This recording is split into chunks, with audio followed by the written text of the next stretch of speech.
বাংলাদেশের মানুষ হাসে কর্নেল অলি নাকি রাষ্ট্রপতি হবেন। আমি বুঝি না এই লজ্জা, এই শেম তিনি কোথায় রাখবেন। অলি আহমেদের ভীমরতি রাষ্ট্রকে কলঙ্কিত করেছে। নিশ্চিত লজ্জার হার জেনেও কর্নেল অলি রাষ্ট্রপতি পদে প্রার্থী হয়ে তার মানসিক অসুস্থতার প্রমাণ দিয়েছেন।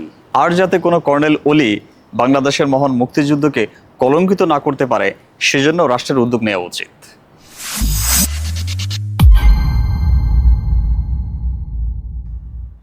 রাষ্ট্রের অভিভাবক কে হবেন সেই বিষয়ে বাংলাদেশের রাজনৈতিক দলগুলোর মধ্যে ব্যাপক আলোচনা, সমালোচনা, তর্ক বিতর্ক, পলিসি, কৌশল, নানান কিছু ঘটে যাচ্ছে।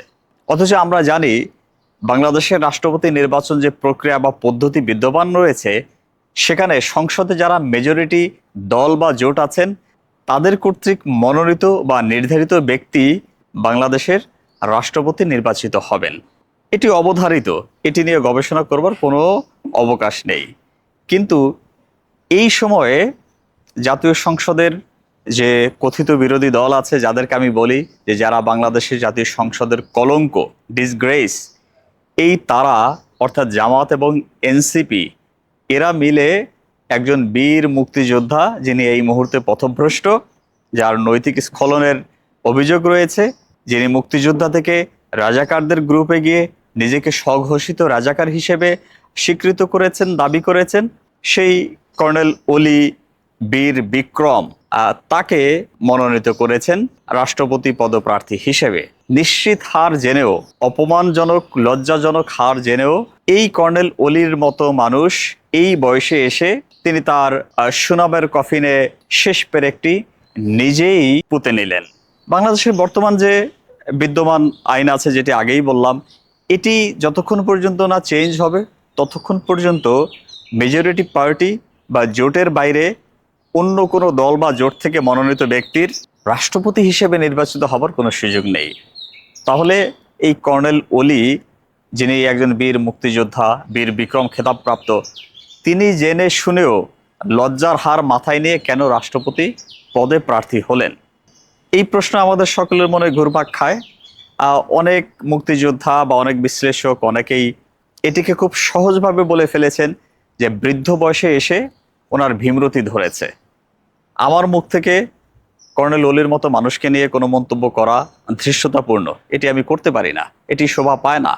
কিন্তু বর্তমানের যে পরিবেশ পরিস্থিতি এবং প্রেক্ষাপট, তাতে কর্নেল অলি সাহেবকে নিয়ে রাষ্ট্রের একজন দায়িত্বশীল নাগরিক হিসেবে, সচেতন নাগরিক হিসেবে কিছু বলাটা নিঃসন্দেহে এখন দায়িত্বের মধ্যে পড়ে গেছে।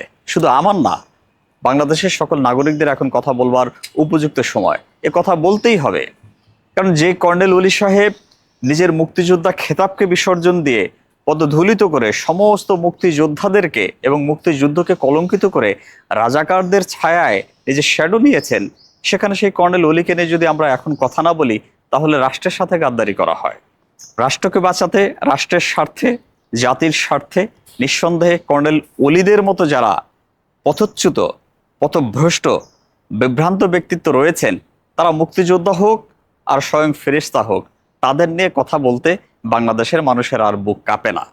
আমরা জানি যে 1991 সালের পরে এই প্রথম রাষ্ট্রপতির ভোটাভুটি হবে বা নির্বাচন হবে।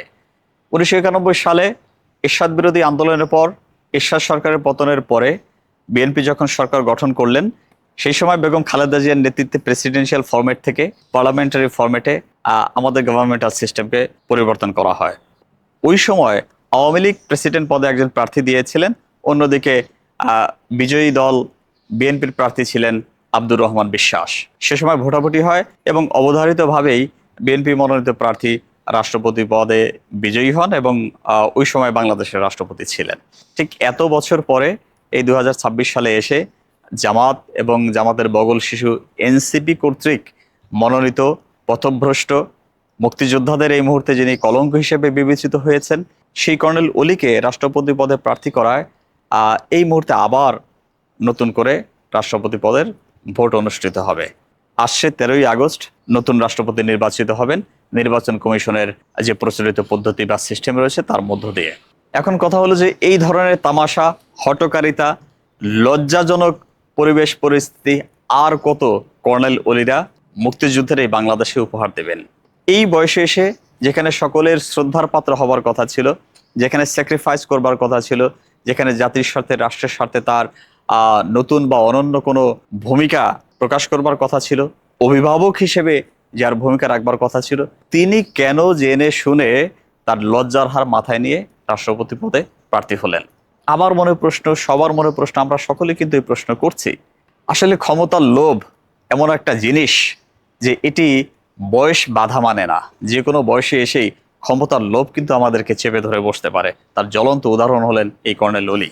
আমি বিশ্বাস করি মুক্তিযুদ্ধের বাংলাদেশে, এই জুলাই অভ্যুত্থানের বাংলাদেশে কর্নেল অলিদের মতো বীর বিক্রম কোনো শ্রদ্ধেয় মানুষ স্বেচ্ছায় স্বঘোষিত রাজাকারদের জোট বা তালিকায় আর নাম লেখাবেন না। এই ঘটনার পুনরাবৃত্তি যদি আর না হয়, তাহলে বাংলাদেশের মহান মুক্তিযুদ্ধের ইতিহাস, জুলাই গণঅভ্যুত্থানের ইতিহাস, গণতান্ত্রিক ইতিহাস, মুক্তিযোদ্ধাদের সম্মান, সেগুলো সমুন্নত থাকবে। পরিশেষে এটাই বলতে চাই, নতুন রাষ্ট্রপতি যিনি নির্বাচিত হবেন তিনি যাতে সত্যিকার অর্থে রাষ্ট্রের অভিভাবক হন, কোনো দলের অভিভাবক না হন। তিনি যাতে বাংলাদেশের সার্বভৌমত্ব, আমাদের স্বাধীনতা, নাগরিকদের অধিকার, তার যতটুকু ক্ষমতা আছে এই ক্ষমতার কাঠামোকে তিনি যাতে সদ্ব্যবহার করেন। আর যাতে শাহাবুদ্দিন চুপ্পু অথবা আব্দুল হামিদ খানের মতো আওয়ামী রাষ্ট্রপতি বাংলাদেশকে দেখতে না হয়।